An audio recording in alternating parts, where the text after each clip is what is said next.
This alludes to our evaluation process when we actually look at organizations. It's not, there's really no such thing as a good or bad organization when you look at it through this lens of who can best accomplish or reduce these poverty levels.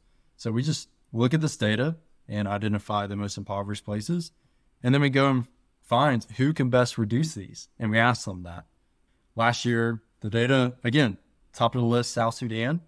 We talked with the experts and they said, hey, I think now is a good time to work in South Sudan, particularly on community-wide programs. So looking at multiple indices across a community. We gather data from NGO forums and databases online of 372 organizations that claim to work in South Sudan. I went through all of them and found 208 that seem legitimate, seem that, hey, if we partnered with them, they could actually reduce these poverty levels. So I sent 208 a form of, hey, if you work in South Sudan, what do you do? Where do you do it? How do you reduce these poverty levels? What does it cost? So we gathered all this intel.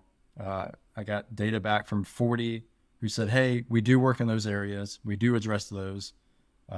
Here's what we do and what it costs.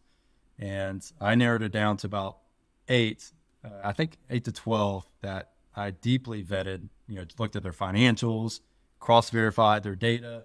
And from that got 4 that I believe are really cost-effective opportunities. And we partnered with 2 of them. One of them's Farms 2 in Magui, South Sudan.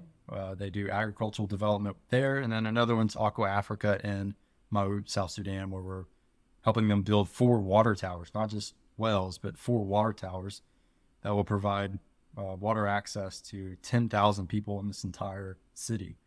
And so that's kind of our strategy. It's a lot more detailed than that. I'm happy to go into more detail, Brandon.